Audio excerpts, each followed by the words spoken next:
Cette vidéo vous est présentée par la boutique lilojeu.ca, un service personnalisé par une équipe de passionnés d'ici.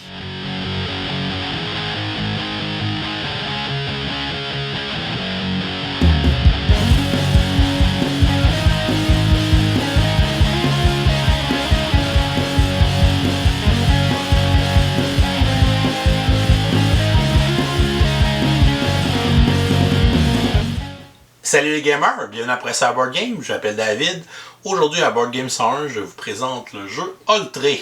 C'est un jeu qui a été édité en 2021 par Studio H et qui est distribué au Québec par Randolph. On voudrait d'ailleurs les remercier de nous avoir envoyé 7 copies de jeu qu'on puisse l'essayer pour vous le présenter en vidéo. C'est un jeu de l'auteur Antoine Boza et de John Grunf, qui est l'auteur du jeu de rôle de Oltré qui a inspiré ce jeu de société. Celui-ci se joue de 2 à 4 joueurs et les parties vont durer entre 60 à 120 minutes. Le but du jeu va être de réussir la quête de la chronique qu'on a choisie, donc de l'histoire qu'on a choisie pour notre partie, en essayant de se rendre au dernier chapitre et d'accomplir la tâche qui nous sera donnée pour tenter de l'emporter. C'est donc un jeu coopératif, narratif, dans lequel on va avoir des lancers de dés pour pouvoir résoudre différentes situations à l'intérieur de la partie. On va aussi contrôler un personnage, donc les joueurs incarnent les patrouilleurs qui vont tenter de défendre la satrapie contre différents dangers et aider aussi les habitants des différentes régions autour du fortin. On va tenter aussi d'améliorer notre fortin, donc on a un petit aspect gestion de ressources, on va pouvoir construire des bâtiments qui vont nous donner différentes habiletés, qui vont nous donner plus de dés pour les différents métiers qu'on va avoir à résoudre pendant la partie. Chaque personnage va aussi avoir son petit pouvoir à lui pour le personnaliser. Alors, Oltré, je vous montre comment on joue, ensuite je vous dis ce que j'en pense, et comme on est le premier lundi du mois, on va lancer notre concours du lundi pour le mois de juillet 2022, dans lequel vous pourriez gagner une copie de Oltré. On va essayer une partie pour 2 joueurs. Premièrement, on va placer le plateau principal ainsi que le plateau annexe au milieu de la table. On va placer le marqueur d'adversité sur la première case de la piste d'adversité du plateau annexe. On va placer le marqueur de défense sur la case 3 de la piste de défense sur le fortin. Et on va placer le marqueur de prestige sur la case numéro 3 de la piste de prestige du fortin. On va mélanger les cartes problèmes et on va les placer à leur emplacement respectif sur le plateau annexe pour former une pioche. Et on va faire la même chose avec les cartes événements. On va les mélanger pour former une pioche qu'on va placer sur le plateau annexe. À côté du plateau principal, on va aller placer les tuiles de bâtiment sur leur côté chantier, c'est-à-dire le côté jaune où on voit les coûts en ressources des différents bâtiments. Nous pourrons construire ces bâtiments tout au long de la partie pour améliorer le fortin, pour gagner différents bénéfices. On va aussi placer les 4 jetons de tour qu'on peut aussi construire pendant la partie sur leur côté chantier. À côté du plateau principal, on va se faire une réserve avec les différents types de ressources, dont les trésors, le feu, la pierre, la fourrure et les plantes. On va aussi se faire des réserves avec les différents types de jetons, dont les jetons provisions, les jetons boucliers, les jetons d'objectifs, les jetons statuts, les marqueurs de réussite et les marqueurs endommagés. Et on va aussi faire une réserve avec les différents types de dés, dont les dés de métier, le dé d'adversité et le dé de localisation. Chaque joueur va se choisir un patrouilleur et va prendre son plateau patrouilleur ainsi que la figurine qui représente ce patrouilleur. Les joueurs vont aussi se prendre un jeton de vitalité qu'ils vont aller placer sur la case la plus haute de la piste de vitalité de leur patrouilleur. Les joueurs vont prendre leur figurine de patrouilleur et vont aller les placer au fortin pour débuter la partie. Et tous les joueurs vont commencer avec un jeton de provision. Ensuite, les joueurs doivent déterminer la chronique ainsi que la mission qu'ils vont utiliser pour leur partie. La chronique est une histoire narrative qui va évoluer sous forme d'un livre de cartes tout au long de la partie, alors que la mission sera des objectifs qu'on va tenter d'accomplir pour avoir des bonus dans le dernier chapitre de la chronique. On vous suggère pour une première partie de prendre la chronique Porte ouverte, qui est une chronique courte qui est composée de plusieurs cartes qu'on va placer sous forme d'un livre sur le plateau annexe. Les autres cartes chroniques seront remises dans la boîte de jeu. On va ensuite se choisir une mission. Comme c'est une chronique courte qu'on a décidé de prendre, on va aller regarder dans les 3 missions de chronique courte laquelle on veut utiliser. Il y a 3 difficultés de mission. Donc, 1 corbeau pour facile, 2 corbeaux pour moyen et 3 corbeaux pour difficile. Disons que je vais choisir la mission moyenne que je vais aller placer sur son emplacement du plateau annexe et les 2 autres cartes seront remises dans la boîte de jeu. Une fois la carte mission sélectionnée, elle va nous dire quels sont les 2 paquets de cartes péripéties qu'on va utiliser parmi les 5 pour notre partie. Ici, c'est le paquet jaune et le paquet vert. On va donc prendre ces 2 paquets qu'on va mélanger ensemble et on va le placer sur le plateau annexe pour former une pioche. Les 3 autres paquets de cartes péripéties seront remis dans la boîte de jeu. Certaines chroniques vont utiliser des jetons spéciaux qui sont associés avec le symbole de la chronique. Donc ici pour la chronique porte ouverte, on a le symbole des 2 clés. Donc on a plusieurs tuiles spéciales qu'on va utiliser pour cette chronique. On va donc les placer à côté du plateau annexe. Et une fois que notre pioche de cartes péripéties est formée, donc on va avoir mélangé les 2 couleurs, on va aller placer aléatoirement 3 cartes péripéties dans chacune des 8 régions du plateau principal qui sont autour du fortin. Donc ce sont des problèmes qui sont dans les différentes régions que les patrouilleurs devront aller gérer pour aider les habitants de la satrapie. Une fois les cartes placées, le reste sera placé sur le plateau annexe pour former une pioche. Et comme on joue à 2 joueurs, on aura une compensation. On va commencer avec 2 bâtiments de construits dans notre fortin. On peut choisir 2 des bâtiments suivants parmi la taverne, le relais, la caserne ou la bibliothèque. Disons que je vais choisir le relais et la bibliothèque. Je vais donc les placer sur leur face construite dans le fortin, dans les emplacements de construction qui sont sur le fortin. Donc, on voit ici que la bibliothèque va me donner un dé d'érudit pour les jets de métier. Et ici, le relais va nous donner un dé de voyage pour les jets de voyage et va aussi nous donner un point de prestige. On va donc avancer le marqueur de prestige de 1 sur sa piste. Et pour débuter la partie, on va retourner la première page du livre de chronique et on va lire le texte d'introduction. Et celui-ci nous donne un effet de jeu. Donc on va gagner le bâtiment de l'observatoire.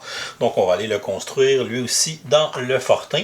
Il nous donne lui aussi un dé de métier pour les érudits et va aussi nous donner un point de prestige.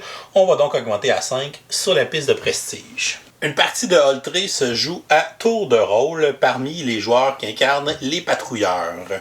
À leur tour de jeu, les patrouilleurs vont commencer par lancer le dé de localisation ainsi que le dé d'adversité qui va faire progresser le marqueur d'adversité sur sa piste qui pourrait faire apparaître de nouvelles cartes péripéties, des cartes problèmes ou déclencher des événements dans la satrapie qui auront différents effets de jeu.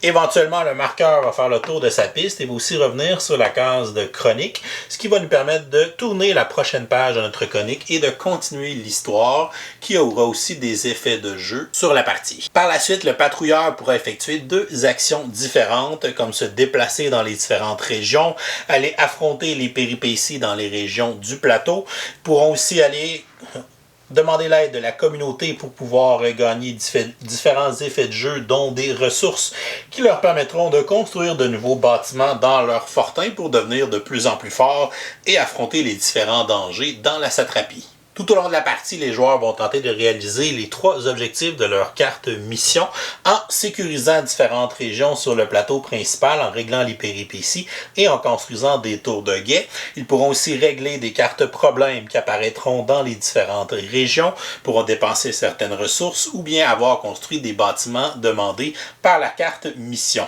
Les joueurs vont continuer à alterner les tours de jeu jusqu'à temps qu'on atteigne le dernier chapitre de la chronique qui va nous emmener au chapitre final et on va tenter de vaincre ou de réussir ce qui nous est demandé pour tenter de gagner la partie. Un tour de jeu se sépare en 2 phases. La première étant la phase d'adversité. Le joueur actif va donc prendre le dé adversité ainsi que le dé de localisation et va les lancer. Et selon les résultats, ça va faire bouger le marqueur d'adversité sur sa piste et ça va déclencher un effet négatif devant l'endroit où il se trouvera. Sur le dé d'adversité, on retrouve des symboles avec une flèche, mais on a aussi des symboles avec deux flèches pour avancer de 2 cases sur la piste d'adversité. Et on a aussi un symbole d'un cercle qui veut dire que le marqueur d'adversité ne se déplacera pas, mais va rester au même emplacement et réactiver le même endroit où il se trouve. Dans notre cas, nous avons eu une flèche, donc le marqueur va se déplacer de 1 sur la piste d'adversité et on va ensuite déclencher l'effet de cet endroit-là, donc qui sont les cartes de péripéties. Premièrement, on va regarder s'il y a des régions qui sont périlleuses, c'est-à-dire des régions où il y a le symbole du bouclier avec le point d'exclamation sur les cartes péripéties. Ce seront les endroits où il y a 4 cartes péripéties, qui est le maximum qui peut se retrouver sur une région. Ce n'est pas le cas au début de la partie, donc on va sauter cette étape. Si jamais on avait eu une région périlleuse, à ce moment-là, on aurait perdu un point de prestige sur la piste du fortin. Par la suite, on va regarder le numéro sur le dé de localisation, c'est la région 3. On va donc prendre la première carte péripétie et on va l'ajouter sur le paquet de la région 3. Comme maintenant la région 3 a 4 cartes péripéties, elle devient donc une région périlleuse. On va donc ajouter le bouclier avec le point d'exclamation pour l'indiquer. Si jamais une région est sécurisée et qu'elle contient un jeton de bouclier vert, à ce moment-là, on ne peut pas ajouter de nouvelles cartes péripéties dans cette région pour le reste de la partie. Donc, c'est au tour du joueur suivant. On lançait les dés et on obtient cette fois le cercle. Cela veut dire que le marqueur ne se déplacera pas et qu'on va réactiver cet endroit-là. Donc là, on a une région périlleuse, on va perdre un point de prestige et on va aller ajouter une péripétie dans la région 6 qui est juste ici. Et elle est maintenant à 4 cartes, donc elle va devenir elle aussi une région périlleuse. Au tour du joueur suivant, on relance les 2 dés. Ici, j'obtiens 1 et un 6. Je vais donc avancer à la prochaine case, qui est la case problème.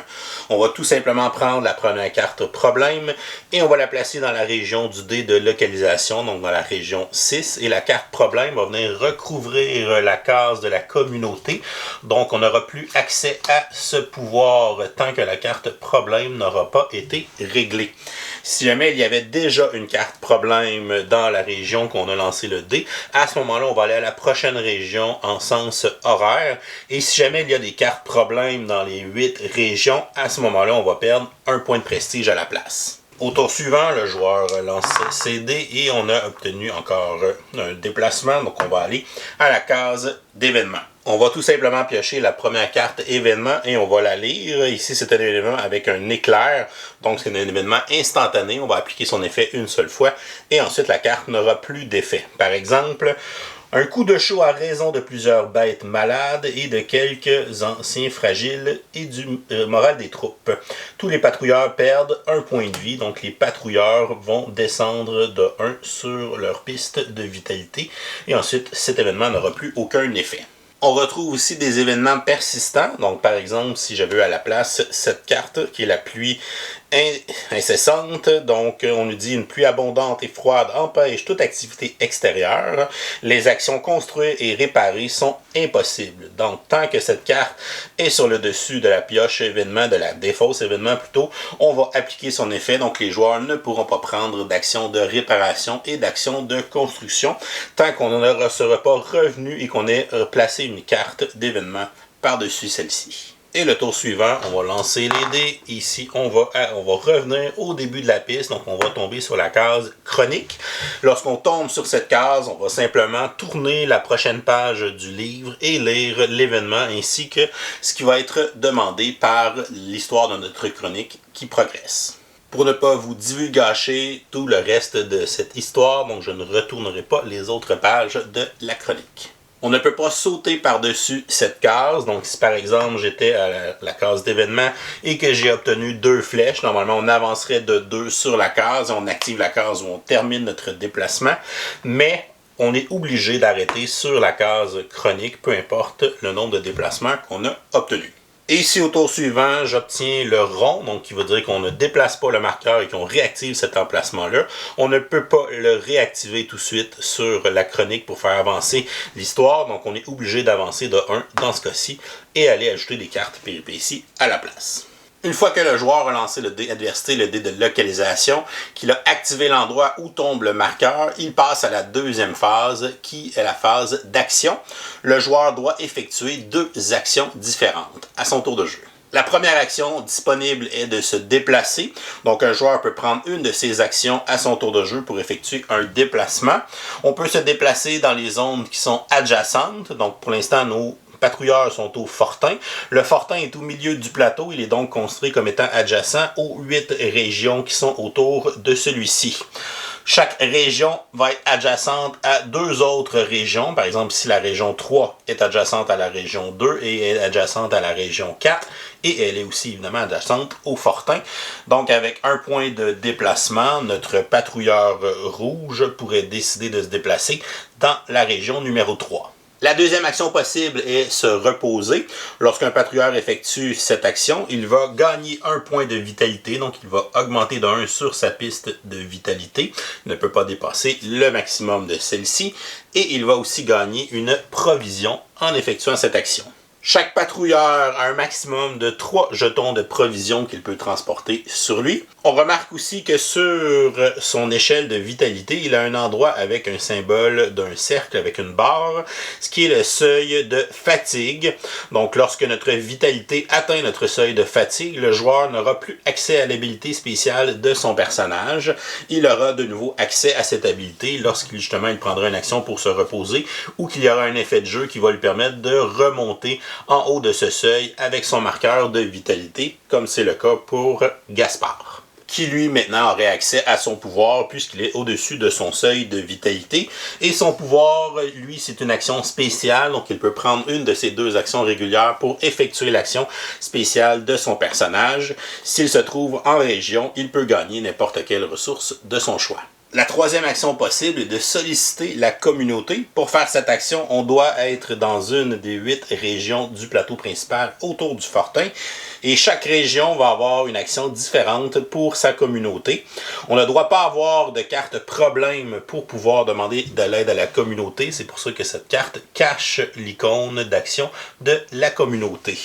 Par exemple, Caspar, qui est dans la région 3, pourrait prendre une action pour solliciter la communauté, ce qui lui permettrait d'obtenir une ressource de plante. Et lorsqu'on gagne des ressources, on va les placer dans la réserve au centre du fortin. Les ressources sont communes à tous les joueurs. Les actions de solliciter la communauté pour les autres régions, dans la région 4, ça va nous permettre d'augmenter de 1 sur la piste de défense de notre fortin. Dans la région 5, on va gagner une ressource de fourrure. Dans la région 6, ça nous permet de soigner notre personnage au complet, donc de revenir au sommet de notre échelle de vitalité. Dans la région 7, on va gagner un point de prestige. Dans la région 8, on va gagner une ressource de pierre. Dans la région 1, on va pouvoir faire des échanges. Donc, on va pouvoir faire le nombre d'échanges de notre choix entre les ressources pour les échanger un pour un. Et dans la région 2, on va gagner tout simplement une ressource de feu. La quatrième action possible est de gérer un problème. Pour faire cette action, on doit se trouver dans une région où il y a une carte problème. On va lire le texte narratif du problème et ensuite on devra faire ce qui est demandé. La majorité du temps, ce sera de faire un test de métier, comme c'est le cas sur cette carte problème. On nous demandera de faire un test d'érudit, alors que certaines cartes problème peuvent seulement nous demander de dépenser certaines ressources de notre fortin pour le régler. La majorité du temps, pour régler des cartes problèmes ou bien vivre des cartes de péripéties, on demandera aux joueurs de faire des tests métiers. Il existe 4 métiers dans le jeu qui sont représentés par les 4 symboles qu'on retrouve dans le fortin. Il y a le métier de combat, le métier d'artisan, le métier de voyageur et le métier d'érudit. Chaque symbole qui se retrouve dans le fortin nous donnera accès à un dé lorsqu'on aura à faire un test pour ce métier. Et de plus, chaque patrouilleur a une icône de métier sur sa fiche patrouilleur. Donc le cas de Célina qui a un icône d'érudit. Pour régler ce problème, on doit avoir 2 réussites sur le test de métier d'érudit. On peut le réussir d'un seul coup en ayant les 2 succès sur notre test, mais si jamais on a seulement un succès, à ce moment-là, on va aller placer un marqueur de réussite sur une des 2 cases pour dire qu'on l'a partiellement réussi. Et un autre tour de jeu, on va pouvoir revenir faire cette action pour tenter d'aller acheter le succès manquant et ainsi régler ce problème. Mais pour Célina, ça ne devrait pas être un gros problème à régler, puisqu'elle a le métier d'érudit. Donc ça fait déjà un icône d'érudit, et on en a 3 à l'intérieur du fortin, ce qui fait un total de 4 symboles d'érudit. Elle aura donc accès à 4 dés pour faire ce test de métier. Elle va donc prendre ces dés métiers et on va les lancer pour tenter d'obtenir des réussites. Chaque symbole comme ceci est une réussite. Celui-ci peut se transformer en réussite si on fait un effort, c'est-à-dire que si le joueur décide de dépenser un point de vitalité. Donc pour réussir ce jet, Célina va le faire, elle va descendre sur sa piste de vitalité. Donc ceci se transforme en réussite et celui-ci aussi. Elle a donc les 2 réussites qu'elle avait besoin pour faire ce test et régler le problème. On va défausser la carte. On peut la placer à côté du plateau annexe si jamais on en a besoin sur la carte d'objectif, comme c'est le cas présentement. Normalement, Célina aurait pu essayer d'utiliser son habileté pour relancer un dé lorsqu'elle fait un test métier, mais comme elle avait atteint son seuil de fatigue, elle n'avait pas accès à son habileté spéciale. Les joueurs peuvent aussi défausser un jeton de provision pour relancer un certain nombre de dés de leur choix lors d'un test métier. Comme régler un problème et solliciter une communauté sont des actions différentes. Si jamais Célina avait encore une action à son tour de jeu, elle pourrait l'utiliser pour solliciter la communauté et ainsi se soigner au complet sur sa piste de vitalité. La 5e action possible est de vivre une péripétie. Pour effectuer cette action, on doit se trouver dans une des régions où il y a au moins une carte péripétie de présente. C'est le cas de Gaspard qui est dans la région 3. C'est même une région qui est périlleuse, c'est-à-dire qu'il y a 4 cartes de péripétie présentement. Donc on aurait intérêt à faire cette action à cet endroit. Lorsqu'on décide de vivre une péripétie, on va donner la première carte de la pioche péripétie à un autre joueur qui va nous lire la carte. Donc on ne doit pas voir les récompenses possibles ou les récompenses données par les choix qu'on pourrait avoir sur cette carte. L'autre joueur va donc nous lire le petit texte narratif de la péripétie. Le calme et la nature environnante est brusquement perturbé par un cri retentissant. Dans une chaumière isolée, un heureux événement donne de la voix à plein poumon. Vous passez présenter des félicitations officielles. On vous demande de faire un jet de métier d'érudit. Donc, Gaspard, lui, a une icône de combat, mais il y a 3 icônes d'érudit au fortin, ce qui va lui donner accès à 3 dés pour ce test de métier. La majorité des cartes péripéties demandent seulement un succès, une réussite pour pouvoir obtenir la récompense, mais certaines cartes peuvent avoir des récompenses supplémentaires si on a plusieurs succès. Donc à ce moment-là, le joueur qui nous la lit peut nous indiquer si on a seulement besoin d'un succès ou de plusieurs. Gaspard va faire son test d'érudit et il a obtenu ici un succès. Il pourrait faire un effort pour en obtenir un deuxième, mais cette carte a seulement besoin d'un succès. Donc il ne fera pas l'effort, il va rester plein de points de vie. Donc on a une réussite. À ce moment-là, l'autre joueur va nous lire le paragraphe réussite de la péripétie.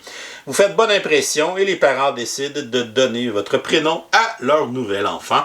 Et on gagne un point de prestige. Donc on va aller avancer le marqueur de prestige sur sa piste. Une fois la carte péripétie terminée, on va la défausser. Et comme on a maintenant moins de 4 cartes péripéties, on va défausser le marqueur de bouclier. Donc cette région n'est maintenant plus périlleuse. La 6e action possible est de construire un bâtiment. Pour effectuer cette action, on doit se trouver à l'intérieur du fortin. Donc si Gaspard est au fortin, il décide de faire l'action de construire un bâtiment. On a accès à toutes les tuiles de bâtiment qui sont sur leur côté chantier, à côté du plateau. Il décide qu'il veut fabriquer la caserne. Donc le coût est d'une ressource de pierre. On va la défausser du stock général. Et on va ensuite retourner le bâtiment sur sa face construite. Il va lui donner une icône de combat pour les tests de ce métier. Certains effets de jeu pendant la partie peuvent détruire un bâtiment. À ce moment-là, on va retirer la tuile et on va la remettre dans la réserve du côté chantier. Il sera possible de la reconstruire à nouveau plus tard dans la partie. Il y a aussi certains effets qui vont endommager des bâtiments. À ce moment-là, on va placer des marqueurs endommagés sur les bâtiments en question. Tant qu'il est endommagé, on ne peut pas utiliser l'effet de ce bâtiment. Donc ici, on va perdre le dé d'érudit tant que ce marqueur est dessus. Et on va aussi perdre le point de prestige de ce bâtiment puisqu'il est endommagé. La 7e action possible est de réparer un bâtiment qui est endommagé. On voit que sur le marqueur endommagé, c'est l'icône du test de métier d'artisan. On doit donc faire un test de ce métier pour réussir à réparer un bâtiment. Il y a seulement un icône d'artisan sur le fortin, donc ce qui veut dire que Caspar a seulement un dé pour son test de réparation. Il va le lancer et on voit ici que c'est un échec. Si jamais il avait une réussite, à ce moment-là, on va retirer le jeton endommagé et on va regagner le bénéfice du bâtiment. Donc on va de nouveau avoir accès à notre icône d'érudit et on va regagner le point de prestige associé à ce bâtiment. La 8e action possible est de construire une tour. On doit avoir des emplacements libres sur les coins du fortin. On peut avoir un maximum d'une tour par emplacement. Il y a 2 types de tours. Il y a les petites tours et les grandes tours. Les petites coûtent seulement une ressource de plantes et les grandes tours vont coûter une ressource de feu et une ressource de pierre, mais vont aussi nous donner un point de défense en plus de l'effet de la tour. Donc ici, on n'a pas les ressources pour la grande tour, mais je pourrais dépenser ma ressource de plantes pour pouvoir fabriquer une petite tour et je vais aller la placer dans un des coins du fortin. Construire une tour de guet est un élément essentiel pour sécuriser une région du plateau. Il y a 2 éléments à avoir pour sécuriser une région. On peut les faire dans l'ordre de notre choix. On doit premièrement construire une tour de guet et on doit aller gérer toutes les cartes de péripéties. Lorsque ces 2 éléments sont faits, peu importe dans quel ordre, à ce moment-là, on va pouvoir placer un jeton de bouclier sur l'emplacement des cartes péripéties de cette région et elle sera considérée comme une région sécurisée, c'est-à-dire qu'on ne pourra plus jamais ajouter de cartes péripéties dans cette région pour le reste de la partie. Une tour de guet surveille 2 régions, donc si je réussis à enlever toutes les cartes péripéties de la région 2, je vais aussi réussir à la sécuriser, puisque une tour surveille tout le temps les 2 régions qui sont adjacentes à ce coin du fortin. Il peut aussi arriver des moments où on aura accès à des actions temporaires selon la chronique où on est rendu sur la page. Ces actions seront décrites sur les cartes chroniques et on pourra prendre nos actions régulières pour aller faire ces actions qui seront en lien avec l'histoire de la chronique où on est rendu. En plus de nos 2 actions régulières, il y a des moments où on aura des actions bonus. Il peut arriver que lorsqu'on va résoudre une carte péripétie, on nous dise de prendre une action immédiate. Par exemple, on pourrait avoir sauvé quelqu'un d'un danger imminent et on doit l'amener au fortin puisqu'il est blessé. Donc, on nous dirait de prendre l'action immédiate, de se déplacer vers le fortin. Donc, on doit faire cette action immédiatement, mais c'est une action bonus, elle ne comptera pas dans nos 2 actions régulières. Une autre façon d'obtenir une action bonus, c'est qu'un joueur peut défausser 2 jetons de provision pour obtenir une action bonus, donc une 3e action régulière dans son tour de jeu. Et cette 3e action peut même être une des 2 mêmes actions qu'il vient d'exécuter à l'aide de ses actions régulières. Tout au long de la partie, les joueurs vont tenter d'accomplir les 3 objectifs qui se trouvent sur la carte mission, qui vont leur donner des bonus importants pour le dernier chapitre de la chronique. Par exemple, sur cette carte mission, le premier objectif est d'avoir sécurisé 2 régions du plateau. Le deuxième objectif est d'avoir sécurisé une région et d'avoir accompli 3 cartes problèmes, donc résoudre 3 cartes problèmes. Et le troisième objectif est d'avoir sécurisé une région et d'avoir construit l'atelier et la forge dans le fortin. On ne peut pas utiliser une région sécurisée pour plusieurs objectifs, ce qui veut dire que pour faire ces 3 objectifs, je devrais avoir sécurisé un total de 4 régions différentes sur le plateau principal. Si la partie continue et que les joueurs ont finalement réussi à résoudre 3 cartes problèmes et qu'ils ont sécurisé une région, on va pouvoir placer un marqueur d'objectif pour indiquer que cet objectif est accompli. Si j'ai réussi à sécuriser une autre région et que j'ai construit l'atelier et la forge, je vais pouvoir placer le marqueur objectif sur cet objectif de la carte mission. Une fois la mission accomplie, même si ces bâtiments sont endommagés ou détruits, l'objectif reste complété quand même. Tout au long de la chronique, il se peut que, dépendamment des événements et des réussites ou des échecs des joueurs, on ait ajouté des jetons de statut, soit positifs ou négatifs, sur le plateau annexe, et ces marqueurs auront une incidence un peu plus tard dans la chronique ou bien au dernier chapitre. Et la partie se continue, les joueurs vont alterner des tours de jeu et vont tenter d'éviter les conditions de défaite du jeu, c'est-à-dire que si le marqueur de défense ou si le marqueur de prestige arrive respectivement à 0, donc un des 2 qui arrive à 0 sur sa piste, on perd immédiatement la partie. Les joueurs vont continuer à progresser, à faire les objectifs de la carte mission, tenter de résoudre les différentes étapes de l'histoire dans la chronique et éventuellement on va arriver à la dernière page, donc le dernier chapitre de la chronique. Ce sera indiqué clairement sur la carte qu'on va lire et on va nous demander une tâche finale et si les joueurs réussissent cette tâche finale, ils vont remporter la partie.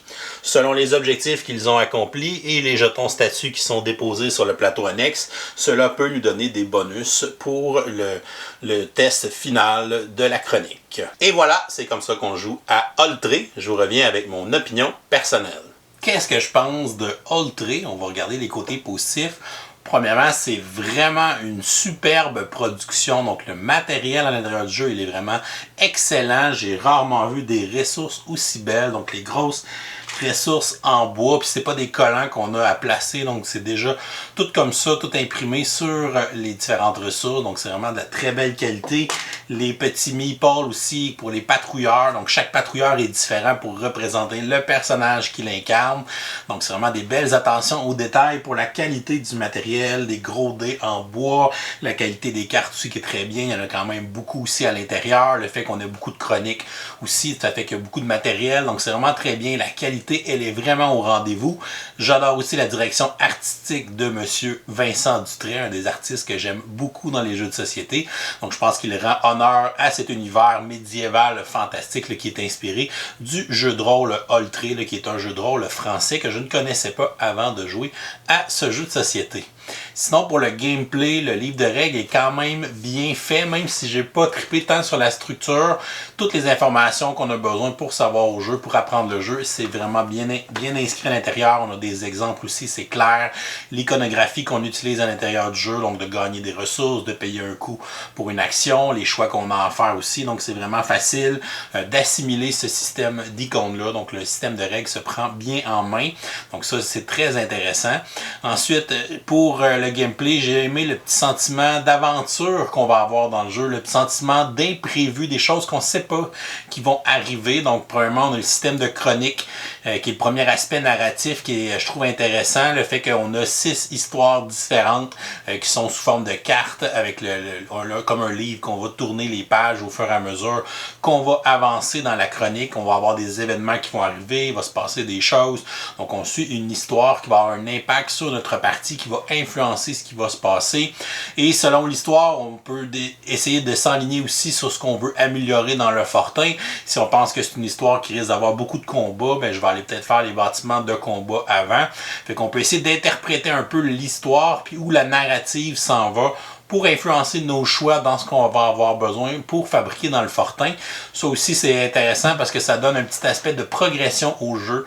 Le fait qu'on va construire des bâtiments, le fortin devient de plus en plus efficace, ça va nous donner des petites habiletés. Il y en a un bâtiment qui sert justement même à relancer les dés, il y a un bâtiment qui va servir aussi, et évidemment les bâtiments nous donnent des dés de façon générale, on en a d'autres qui font des petits pouvoirs, il y en a un qui nous donne justement quand on règle des problèmes, ça va nous donner du prestige, fait que c'est un beau bonus intéressant, donc des choses qu'on peut diversifier un petit peu. Des fois on a besoin de défense ou de prestige, fait qu'on va aller vers un bâtiment qui va en donner aussi parce que c'est ça qu'on a besoin dans l'immédiat, et aussi des fois ben, ça nous donne en plus des dés de métiers supplémentaires qui sont bons pour tous les joueurs, fait que ça c'est vraiment un petit sentiment de progression, plus la partie avance, puis on a l'impression que justement on a plus accès à des dés dans nos jeux métiers, on a l'impression que nos personnages ont progressé, qui sont rendus plus forts à cause des bâtiments qu'on a ajoutés. J'aime aussi qu'on peut moduler la difficulté de notre partie en choisissant une mission qui peut être facile, moyenne ou difficile. D'ailleurs, j'ai fait une seule partie à moyen, puis j'ai fait toutes mes autres parties à difficile.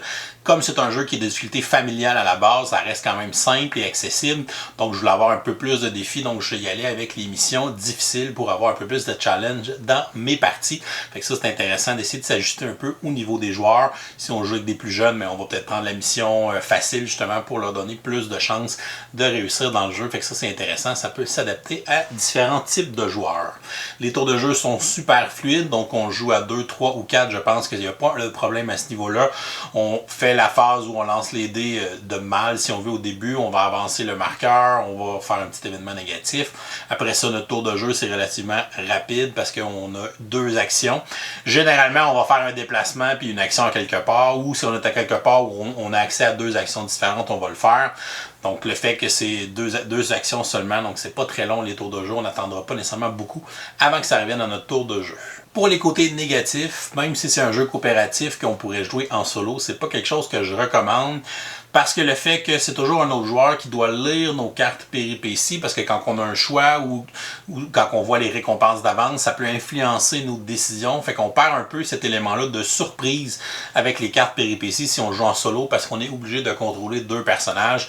Donc c'est nous qui va lire toutes les cartes de péripéties. Fait qu'on va perdre ce petit aspect-là de surprise dans la narration des cartes péripéties si on veut jouer en solo.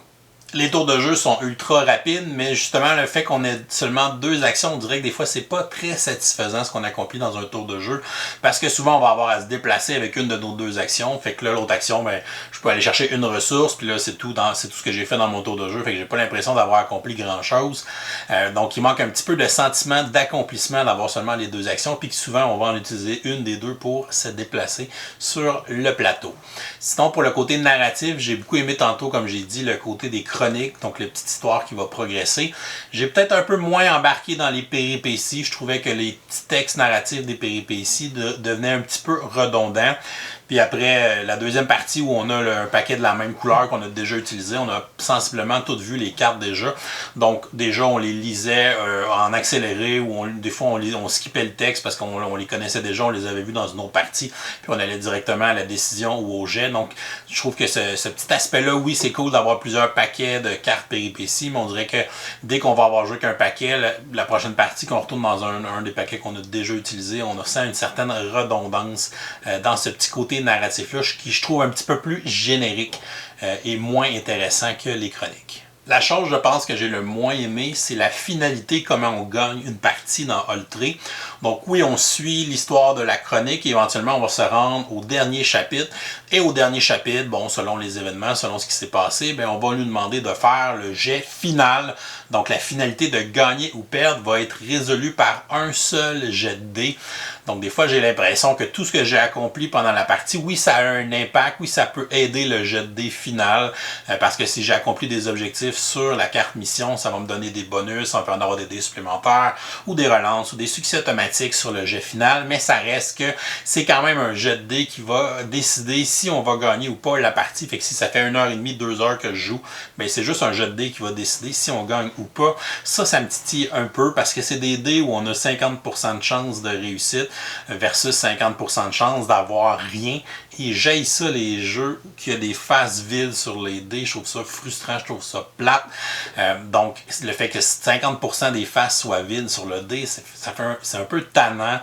Et le fait que ça décide si on gagne ou si on perd. J'ai déjà vu des jets de dés où on a 4-5 dés des fois pour le jet final, on les lance au complet, on n'a aucun succès. J'utilise une provision, je relance mes dés, j'ai encore aucun succès parce que 50% de chance, ça pourrait arriver. J'avais vu souvent ça dans des jets de dés, d'avoir plusieurs dés, d'avoir aucun succès avec une ou deux relances. Fait que si ça arrive au jet final, ben c'est un peu plate parce que oui, on a fait une partie, on a fait plein de choses, on a fait des objectifs, des missions, mais le jet final, ben je l'ai raté, fait qu'on va perdre la partie. Donc ça, je trouve ça un peu dommage. J'aurais aimé ça que nos décisions aient un peu plus d'impact.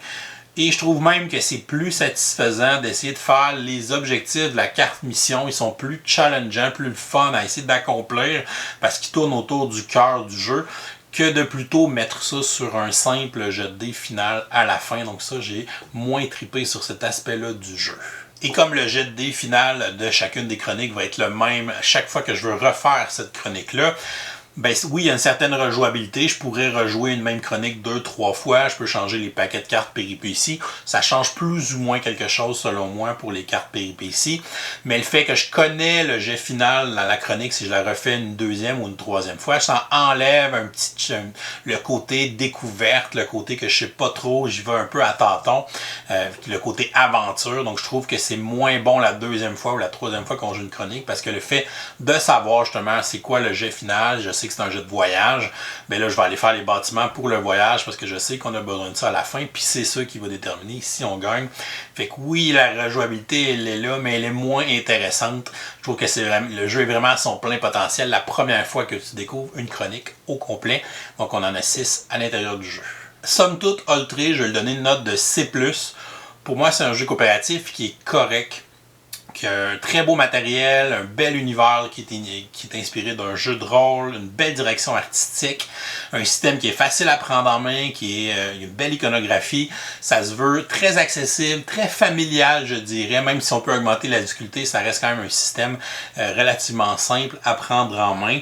J'ai moins aimé le fait que la chronique va se décider sur un seul jet de dés à la fin, versus toutes les décisions puis les choses qu'on a fait pendant la partie qui ont un impact qui est très léger pour la fin de la partie. Donc j'aurais aimé qu'on trouve un autre système, d'avoir un peu plus d'importance sur justement la carte de mission, les objectifs qui sont là, ou d'avoir un système d'objectifs. Une fois qu'on découvre le chapitre final, on nous donne 1 ou 2 objectifs à accomplir, puis on a tant de tours de jeu pour l'accomplir, ou quelque chose comme ça. Je trouve que ça aurait été un peu plus stimulant que de juste de faire reposer ça sur un seul jet de dés pour pouvoir déterminer l'issue de notre partie. Et voilà, c'est tout pour aujourd'hui. Oh, c'est vrai, on est lundi. On va donc vous donner une question du jour pour participer à notre concours du lundi. Comme on est le premier lundi du mois de juillet 2022, on va lancer un nouveau concours du lundi dans lequel vous pourriez remporter une boîte du jeu Oltré. Avant de vous dire la question du jour, on va annoncer le gagnant pour le concours du mois dernier dans lequel on faisait remporter le jeu 0 à 100. Notre gagnante, il s'agit de Julie Ferland. Donc, félicitations Julie. Tu peux nous écrire à professeurboardgame@gmail.com pour nous envoyer tes coordonnées et qu'on puisse te faire parvenir ton jeu. Pour ce mois-ci, pour pouvoir gagner une boîte de Oltré, c'est très facile. À chaque vidéo du lundi, donc tout au long du mois de juillet, on va vous poser une question du jour et si vous répondez à cette question du jour en commentaire YouTube sous la vidéo, vous allez pouvoir enregistrer une participation à notre concours du lundi. Ce concours est ouvert à tous, que vous soyez au Canada ou bien en Europe. Donc tout le monde est invité à participer. Et si vous nous supportez sur Patreon pour au moins 5$ et plus, vous aurez aussi une participation automatique à chaque lundi du mois. Donc la question du jour est la suivante. Quel est votre jeu coopératif favori? Vous nous inscrivez ça en commentaire YouTube sous la vidéo pour enregistrer votre participation. Donc bonne chance à tous pour ce nouveau concours. Si jamais vous n'êtes pas abonné à la chaîne, vous pouvez cliquer le petit bonhomme ici en bas pour vous abonner. Sinon, vous pouvez nous suivre sur Facebook, Twitter ou Instagram à Professeur Board Game. Et si vous aimez le contenu qu'on fait, vous pouvez nous supporter sur notre page Patreon, qui vous donne accès à notre serveur Discord. Je vous souhaite à tous une excellente fin de journée et continuez de gamer.